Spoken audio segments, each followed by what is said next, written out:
Today, I try to, I like to give a little talk before we sit in meditation because I want to get, I want to get us all in the mood.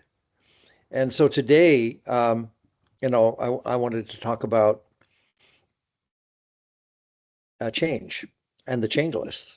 What is changing? What is not changing? What do you think is changing? What do you think is not changing? When you're traveling down a river in a boat, because the boat and you're in the boat and the boat and the river are traveling at the same speed, it seems like everything is stationary. But if you get out of the boat and you get to the shore, you can see that the boat and the passenger and the river, they're all moving at the same speed. And they don't really know where they're going, right? You might be going over a waterfall. God knows what happens next. But if you get out of the boat and you can go to the shore, you can see where you're headed. You may, and and meditation is kind of like getting out of the boat. Um, you're getting to the shore that doesn't change, whereas we're the boat of our body and our self is in the river of life, and we don't know where it's going. But if we get out of the boat and we get to the shore, we can see where it's going. So every morning, the world awakens to change. The sun, it rises and sets. The seasons come and go. We have spring, summer, fall, winter. Children become adults. Empires rise and fall. The strongest mountains slowly wear away.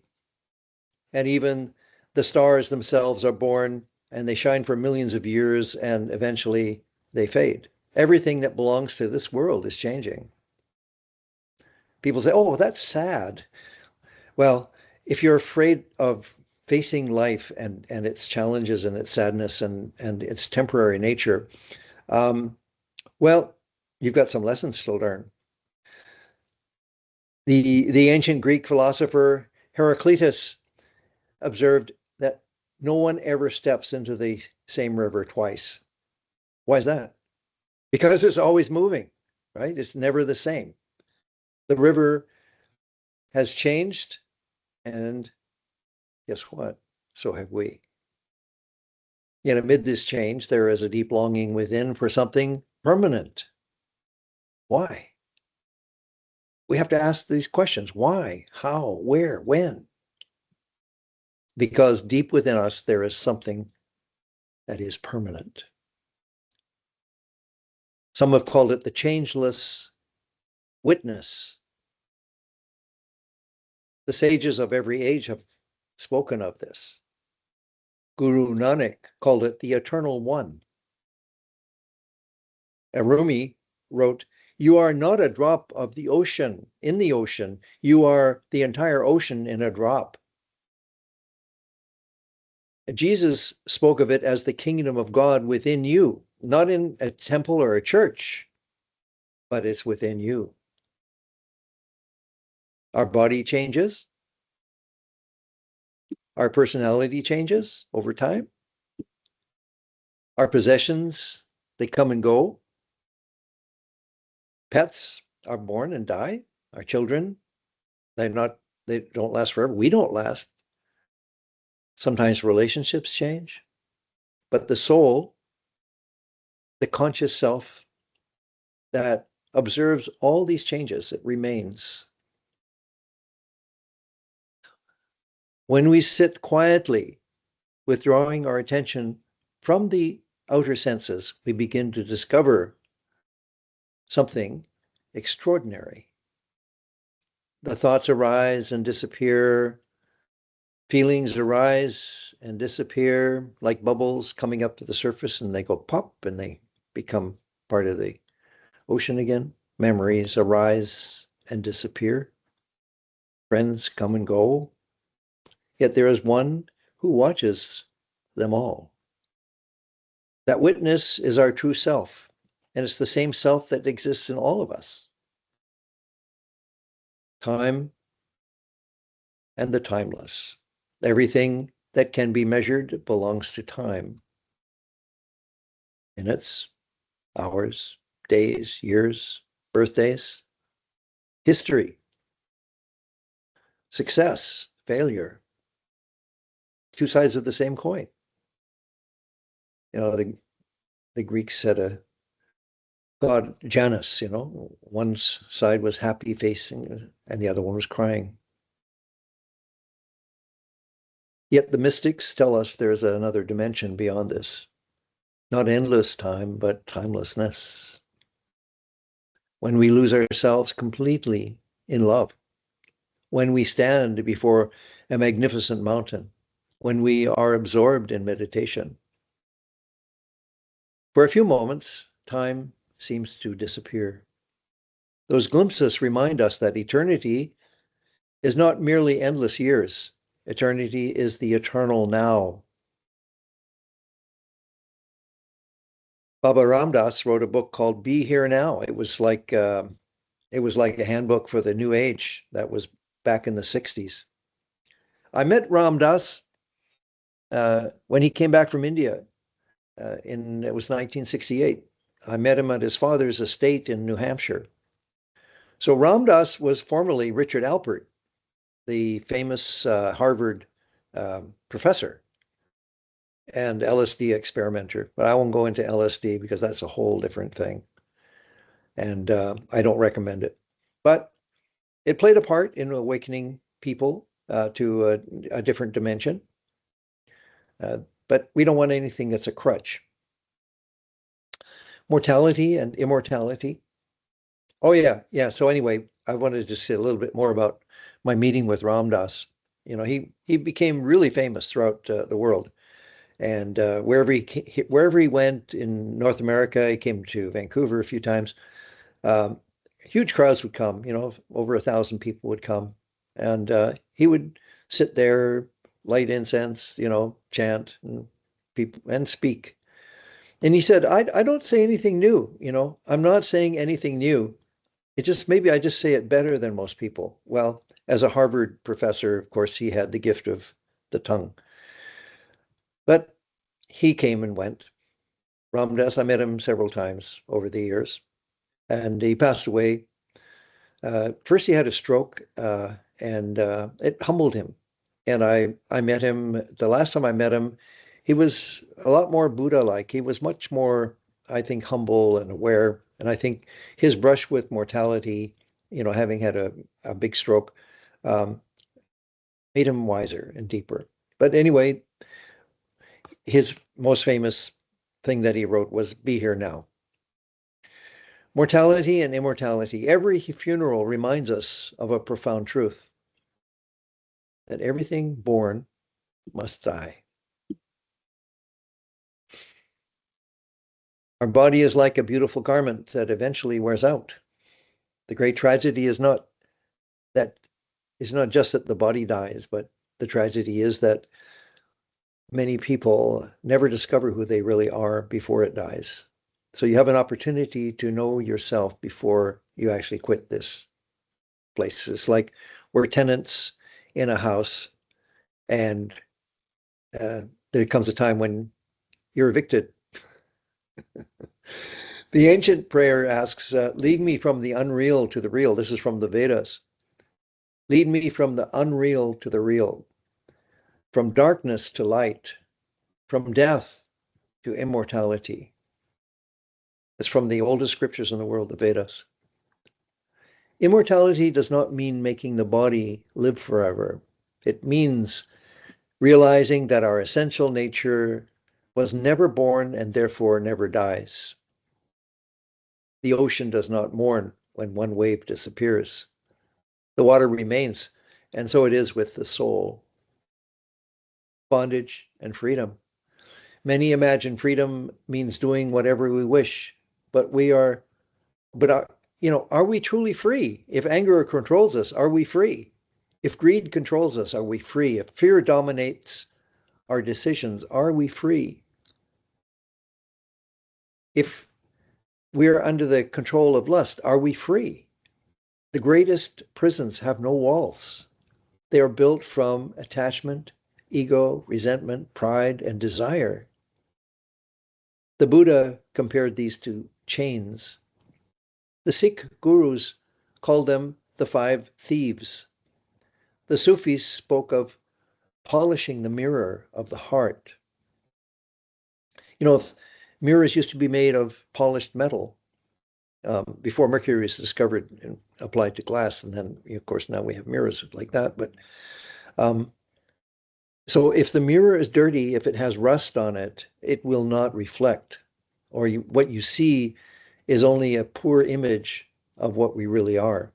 But once we clean off the dirt, the grime, the rust, and polish it, then it will reflect who we truly are. That's a metaphor for the heart, the soul in us. It's covered, it has begrimed, it's been begrimed, it's got dirt on it, it's got rust on it. So meditation and sometimes suffering are the things that help us remove the rust and the dirt. Real freedom comes when the soul governs the mind instead of the mind governing the soul, which is what it is right now. And meditation gradually loosens these chains.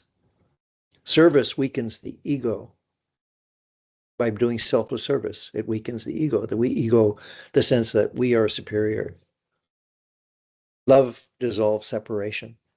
Forgiveness removes bitterness. Little by little, the prisoner discovers that he or she has carried the key all along.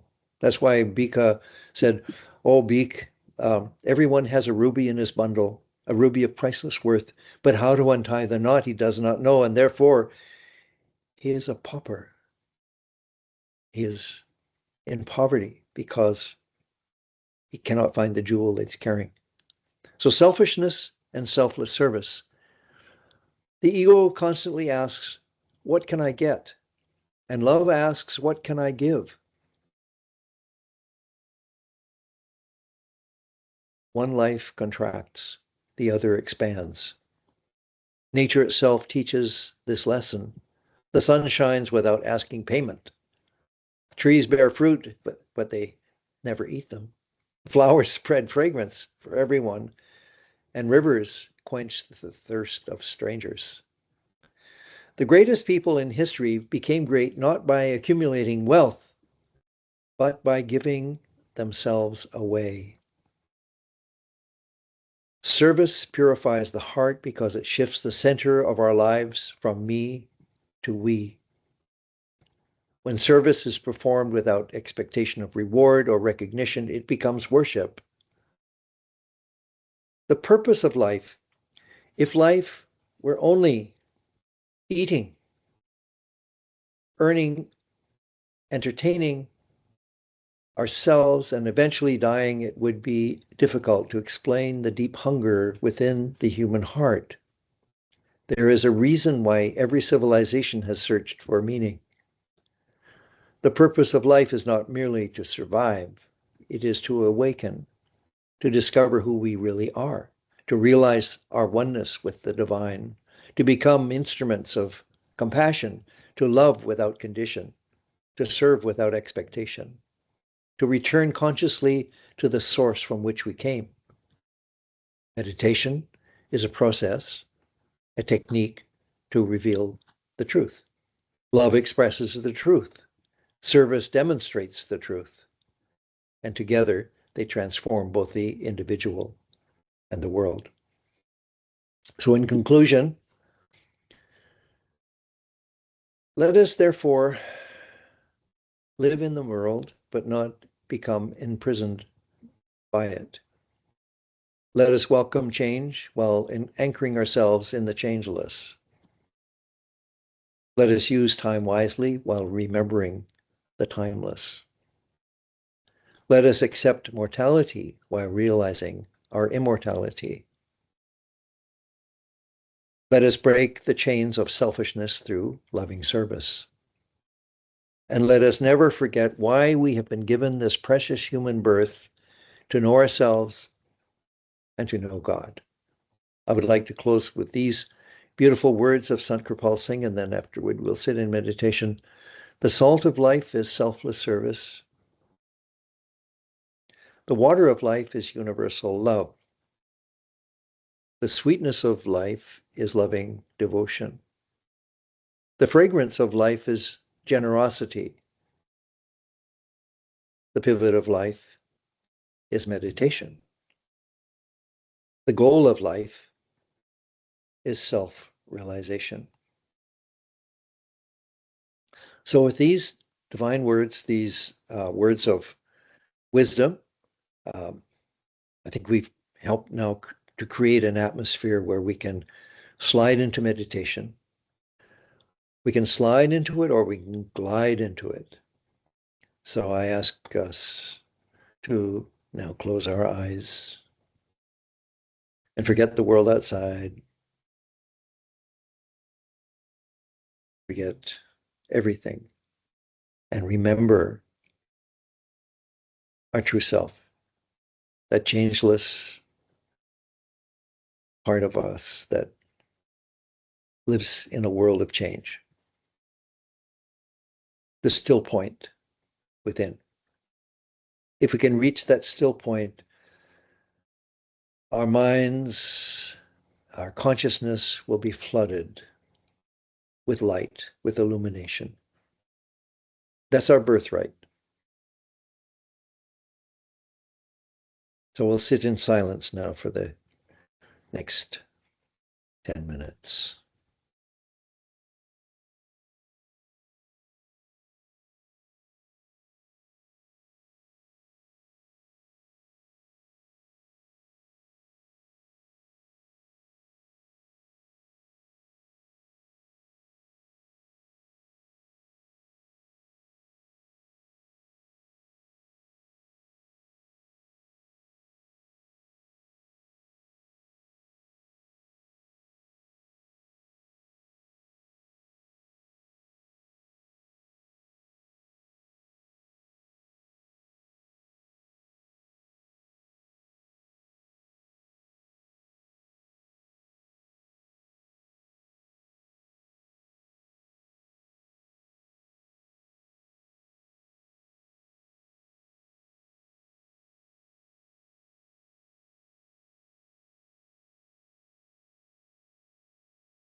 When you come out of meditation, it's always best to come out just gradually, come down slowly.